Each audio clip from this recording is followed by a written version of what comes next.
What's up, guys? Welcome back to another deck profile. I know it's been a long time. I've been taking a break, not really been liking the formats, but here I am with another profile. Today I'm going to be talking about Memento. Now, I'm playing a pure list.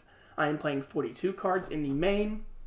I feel like pure right now is probably the stronger variant of the deck. I've heard things about niffuM. I just really like the ability of pure to see names, be able to combo, break boards. I think the engine has a lot it provides, which is pretty good because you need a lot of engine space in this deck. So let's go ahead and let's go through the deck profile.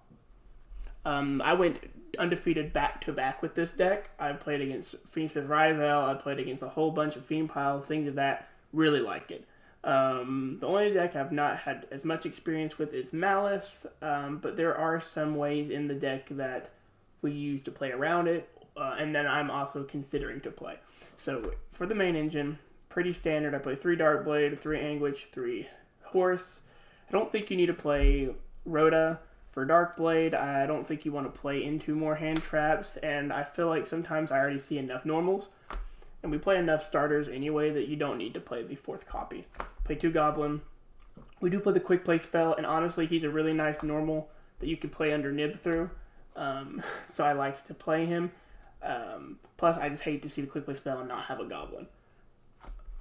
Then we play all the one-ofs, 1 Sleepy, 1 Gaddock, 1 Mace, 1 Horn Dragon, 1 Akihiron, and 1 Combined Creation. These are all the one-ofs. You only need to play 1.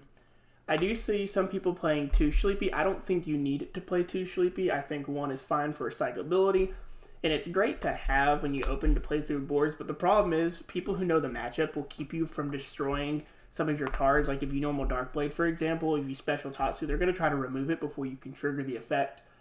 And so it can be difficult sometimes to get him out of hand, which is one of the reasons why I play 1.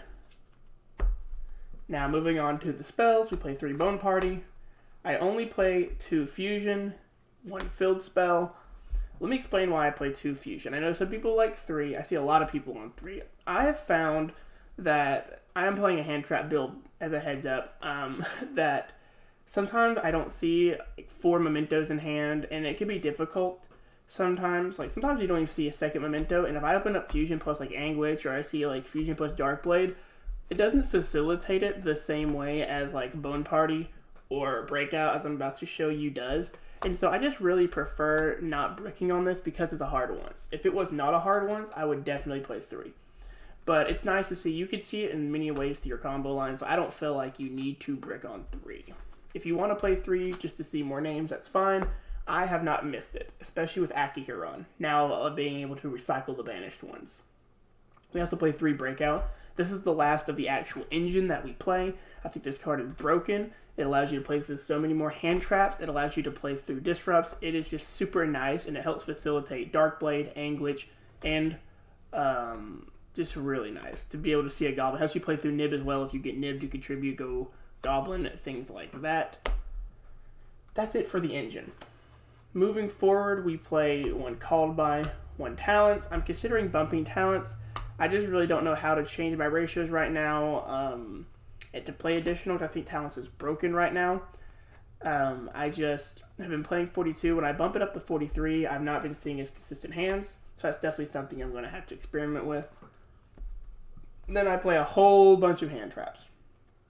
So I play 3 Ash, 3 Veiler, 3 Ogre, 2 Nib, 3 Imperm. Okay, so I play a total of 14 hand traps, and let me explain to you why.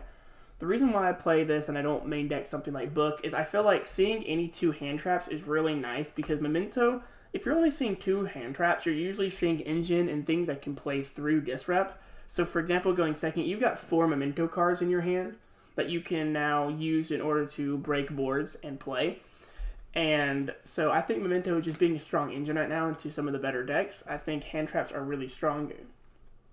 And so I really like this. Adding the 2 Nib, I don't want to brick on Nib, but it's a really broken card. I have also considered trying to bump this up to 3, but as of right now, I've really liked all of these cards. I think Ogre has been an MVP for me as of recent. I have loved this card.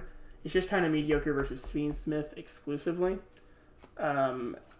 So I just really like it for Duo Drive. I just really like being able to remove the body and pretty much negating the effect. Really nice. So that's it for the main tech. Like I said, it is 42. I feel like this has been a really consistent build for me. Moving on to the extra. Now the extra, I play 3 creation.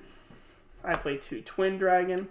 This is something because in Cashier format, you don't want to get one of your cards banished. Because for example, I play 2/1, right?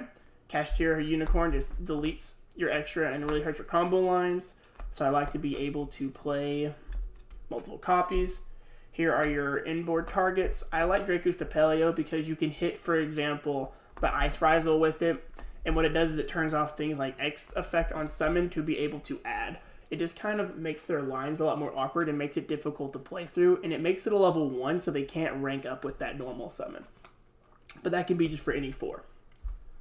Then I play 1 Anima, 1 IP, 1 SB, 1 Dark, 1 Selene, 1 Axis Code, 1 Goddess. This is the toolbox package. I am considering trying to fit a Gossip Shadow. I want to test a lot more before making that decision, but having a Gossip Shadow to be able to play under Shifter, because this deck, that is the one hand trap that just makes us pass, is getting Shifted. At least having something on board off of normal Darkblade, get Anguish, add Sleepy, summon Sleepy overlay, at least gives us a disrupt. I don't know what I would cut. I like IP. It just depends on if I think they have Nib if I go into it.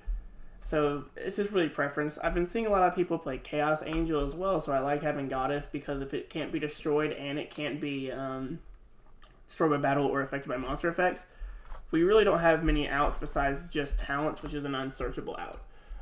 So it's nice to be able to spam the board with this. And then finally, the last card in our extra is Sky Crisis. I really like him. If you have to try to break a board and you can't do much else, you just pass on this, remove whatever card you need to, and then our grind game, our follow-up is fantastic, especially getting Bone Party access and things like that. So it's not like if you end on this and then you just have to pass. You still usually have some other interactions to do on their turn to play, and so it's nice that way. Now for the side. I play 3 Lancia. Lancia's broken right now. 3 Eclipse, also broken. I play 2 Thrust, and I play 2 Thrust because I want to make all of these cards a 3 of. I like Harpies, Lightning to force interactions, 4 breakers. You remove back row. These cards are self-explanatory. This card is really good to play under Shifter, Sanctum, because you can go Sanctum, summon Lancia, tribute Lancia, now Malice can't play. So it allows you to at least get a chance to, not auto-lose to Malice. Then we play, I'll just remove these cards. We play the 1 Trap. We play the Fractured Dance. I don't think that Cranium is the correct trap right now with people playing Ogre and X, just being able to send Mirror Logic and then just, negate this card. I think that's just kind of bad. And so this card plays around a lot of stuff, and you don't need Big Guy. If someone who knows the matchup is able to remove Big Guy, for example, then this card at least is still a pop to remove a card. So if they go Duo Drive, you go flip, hit Duo Drive, right? So that's good. And then I am only playing 2 Solemn Judgment because I had to make room for Sanctum. I don't know what I would like to do to make 3 Judgment be in the side. Just with our current siding pattern, or at least the siding pattern that I use, it's hard to get like 8 to 9 cards to go first without losing hand traps that are impactful. And so it can be kind of difficult to justify all the going first cards. At first I wasn't playing Lightning Storm, but then I felt like I don't have enough going second cards into matchups that are not Ryzel. And so I wanted to try to have a little bit more to kind of help facilitate some of the things I want to do. And so that is the list. Again, I am really loving Memento right now. I think it is a super solid deck. I have a lot of confidence in it.